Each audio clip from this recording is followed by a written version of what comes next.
Hi, welcome to സിമ. കഴിഞ്ഞ ദിവസം നമ്മൾ ഫ്ലവർ ഷോയ്ക്ക് പോയിട്ടുണ്ടെന്ന് പറഞ്ഞിട്ടില്ലായിരുന്നോ? അപ്പോൾ അവിടുന്ന് കുറച്ച് ഓർക്കിഡ്സ് വാങ്ങിച്ചിട്ടുണ്ടായിരുന്നു. ഇന്ന് നമുക്ക് അത് പ്ലാൻ ചെയ്യാം.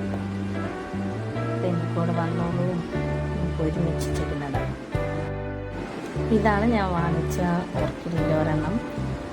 ഇതുപോലെ വേറൊരു കളറിലെ വയലറ്റ് ആണെന്ന് തോന്നുന്നു, ഈ കളറാണെന്ന് തോന്നുന്നു, അതും വെള്ളയും. ഇങ്ങനെ രണ്ട് കളേഴ്സാണ് ഞാൻ എടുത്തതെന്നാണ് എൻ്റെ ഓർമ്മ. ഇത് രണ്ടും ഓർക്കിഡ് നടാൻ ഇന്ന് നമ്മുടെ കൂടെ ഉള്ളത് മിസ്റ്റർ ദേവരാജ് പ്രതാപ് വർമ്മയാണ്. പ്രതാപ് വർമ്മയ്ക്കേ ഉള്ളൂ ഇതൊക്കെ നടാൻ ഇത്തിരി ക്ഷമ. ഈ വീഡിയോ എടുത്തുകൊണ്ടിരിക്കുമ്പോൾ ഞങ്ങൾ രണ്ടും പൊരിഞ്ഞ അടിയായിരുന്നു. അടിയുടെ റീസൺ ഇതാണ്. ഈ ഓർക്കിഡ് വാങ്ങിച്ചപ്പോൾ ഒരു കുഞ്ഞി കേജ് ഉണ്ടായിരുന്നെന്ന് ഞാൻ പറഞ്ഞില്ലേ കഴിഞ്ഞ വീഡിയോയിൽ. ആ കേജ് എനിക്ക് മുറിച്ച് കളയണമെന്നുണ്ടായിരുന്നു. പക്ഷേ ഞാൻ വരുന്നതിന് മുന്നേ രണ്ട് ഓർക്കിഡിൻ്റെ സംഭവങ്ങളെല്ലാം മുറിച്ച് കളഞ്ഞ് റെഡി ആയിട്ടിരിക്കുകയായിരുന്നു ഇവർ. എനിക്കത് ഇഷ്ടപ്പെട്ടില്ല. അപ്പോൾ ഞാൻ അതിൻ്റെ വീഡിയോ എടുക്കുന്നതെന്ന് വരെ വിചാരിച്ചു. എനിക്കിതിൻ്റെ വീഡിയോയും കൂടെ എടുക്കണമെന്നുണ്ടായിരുന്നു. അപ്പോൾ അങ്ങനെ പറ്റിയില്ല. അതിൻ്റെ സൗന്ദര്യപ്പിണക്കത്തിലാണ് നമ്മളിപ്പോൾ ഈ വീഡിയോ എടുത്തുകൊണ്ടിരിക്കുന്നത്. നമ്മൾ കാര്യത്തിൽ നിന്ന് തെന്നി മാർഗം ഓർക്കിഡ് നടാം. അപ്പോൾ ഇപ്പോൾ ഇതിൻ്റെ അകത്ത് എക്സസ് ആയിട്ടുള്ള റൂട്ട്സുകൾ, അതുപോലെ ആവശ്യമില്ലാത്ത മുമ്പ് നട്ടിട്ടുള്ളവർ ചെയ്ത് വെച്ചിരുന്ന മറ്റേ തൊണ്ട് അതൊക്കെ ഇല്ലേ, അതൊക്കെ ഇളക്കി കളഞ്ഞുകൊണ്ടിരിക്കുകയാണ് ഇവിടെ. അപ്പോൾ ഈ ആവശ്യമില്ലാത്ത റൂട്ട്സൊക്കെ കട്ട് ചെയ്ത് കളയാം. ഇതിൽ ആവശ്യമുള്ളതും ആവശ്യമില്ലാത്തതും എങ്ങനെ അറിയുന്നല്ലേ? നിങ്ങൾ വെട്ടുന്നതൊക്കെ ആവശ്യമില്ലാത്തതായിരിക്കും. അങ്ങനെയല്ല, ഇത് വെള്ളത്തിൽ ഡിപ്പ് ചെയ്ത് വെച്ച് കഴിഞ്ഞാൽ ഈ അഴുകിപ്പോകുന്ന റൂട്ട്സൊക്കെ നമുക്ക് വ്യക്തമായിട്ട് കാണാൻ പറ്റും. അപ്പോൾ അങ്ങനെ ചെയ്ത് നോക്കിയാൽ മതി. ഞങ്ങൾ ചെയ്തില്ല, ഞാൻ പറഞ്ഞല്ലോ, ഞങ്ങൾ പൊരിഞ്ഞ അടിയിലായിരുന്നു.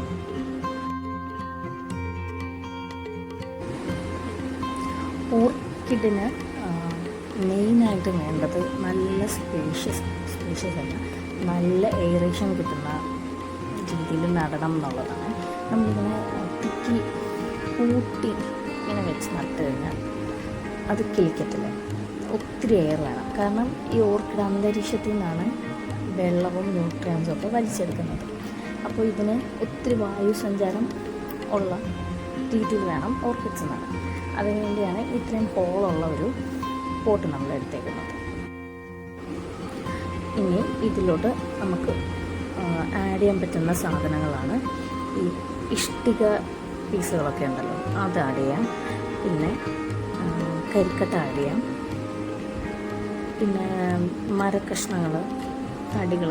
കാരണം ഓർക്കിഡ് വളർന്നു വരുന്ന സാഹചര്യം എന്ന് പറഞ്ഞു കഴിഞ്ഞാൽ മരത്തിലോ അല്ലെങ്കിൽ ഇതേപോലെ കല്ലുകളിലൊക്കെ ആയിരിക്കും. അതുകൊണ്ടാണ് നമ്മൾ ഇങ്ങനെയുള്ള സാധനങ്ങൾ കൂടുതൽ ആഡ് ചെയ്ത് കൊടുക്കുന്നത്. മെയിനായിട്ടും ഇപ്പം ഞങ്ങൾ ചാർക്കോളും ഈ ഇഷ്ടിക കഷ്ണങ്ങളും മാത്രമേ ആഡ് ചെയ്യുന്നുള്ളൂ. ചാർക്കോൾ വളരെ ഇമ്പോർട്ടൻ്റ് ആയിട്ടുള്ളൊരു സംഭവമാണ് നമ്മൾ ഓർക്കിഡ് നടുമ്പോൾ. ഈ സംഭവമാണ്, അതായത് ഈ കരിക്കട്ടയാണ് നമ്മുടെ ഈ ഓർക്കിഡിൽ നമ്മൾ ഒഴിക്കുന്ന എക്സസ് വെള്ളം വലിച്ചെടുക്കുന്നത്, പിന്നെ നല്ല എയറേഷൻ കൊടുക്കുന്നത്, പിന്നെന്താ എക്സസ് സോൾട്ടുകളൊക്കെ ഇതിനകത്ത് ഫോം ചെയ്യും.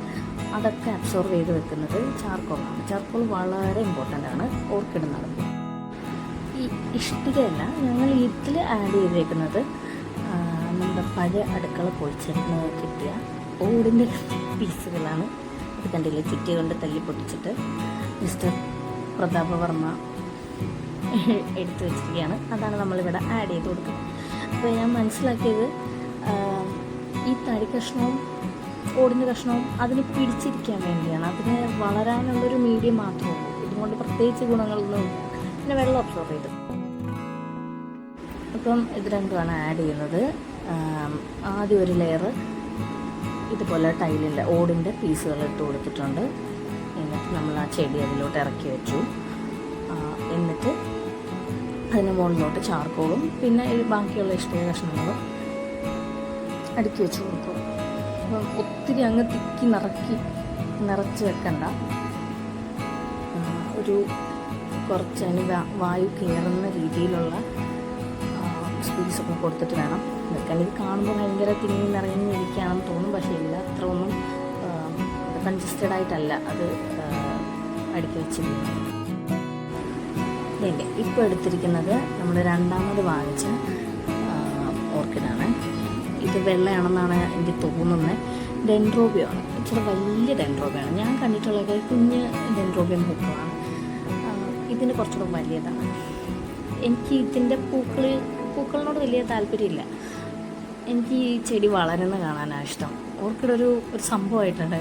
എൻ്റെ മനസ്സിൽ വളരെ വളരെ അത്ഭുതകരമായി ജീവിക്കുന്നൊരു ചെടിയാണ് ഓർക്കിഡ്. ഓർക്കിഡിന് ഭയങ്കര ചരിത്രങ്ങളൊക്കെ ഉണ്ട്. ഏകദേശം ഒരു 83 മില്യൺ വർഷങ്ങൾ കൊണ്ട് ഈ ഭൂമിയിൽ ജീവിച്ചു വരുന്ന ഒരാളാണ് നമ്മളിപ്പോൾ ഇങ്ങനെ വെട്ടിവെച്ചുകൊണ്ടിരിക്കുന്നത്. ഇപ്പോൾ ഈ ഓർക്കിഡ് മെയിനായിട്ട് മൂന്ന് തരത്തിലാണ് ഓർക്കിഡ്സിനെ തിരിച്ചിട്ടുള്ളത്. എപ്പിഫൈറ്റ്, ടെറസ്ട്രിയൽ, പിന്നെ ലിത്തോഫൈറ്റ്. എപ്പിഫൈറ്റിക് എന്ന് പറയുമ്പോൾ ഇത് മെയിനായിട്ട് മരത്തിലായിരിക്കും കിളിക്കുന്നത്. നമ്മൾ മരവാഴയില്ലേ, അത് തന്നെയാണിത്. പിന്നെ ടെറസ്ട്രിയൽ എന്ന് പറയുമ്പോൾ സാധാരണ നമ്മൾ ഈ മണ്ണിൽ വളരുന്ന ചെടികളല്ലേ, അതേപോലെ വളരുന്ന ചെടികൾ, നമ്മുടെ ഗ്രൗണ്ട് ഓർക്കിഡുകളൊക്കെ. പിന്നെ വരുന്നതാണ് ലിത്തോഫൈറ്റിക് എന്ന് പറയുമ്പോൾ അത് കല്ലിലായിരിക്കും വളരുന്നത്. ഇതിനൊക്കെ ഉദാഹരണം പറയുകയാണെങ്കിൽ ഈ എപ്പിഫൈറ്റിക്കൽ ലിത്തോഫൈറ്റിക് ഓർക്കിഡുകളില്ലേ, ചില ഡെൻഡ്രോബിയംസ് എപ്പിഫൈറ്റിക്കാണ്, ചില ഡെൻഡ്രോബിയംസ് ലിത്തോഫൈറ്റിക്കാണ്. നമ്മൾ ഈ സാധാരണ കാണുന്ന മണ്ണിൽ വളരുന്ന ഗ്രൗണ്ട് ഓർക്കിഡുകളാണ് ടെറസ്ട്രിയലായിട്ടുള്ളത്. ഞാൻ ചരിത്രം പറഞ്ഞ കാട് കയറി പോവുക. ഒരു കാര്യം കൂടെ പറയാം.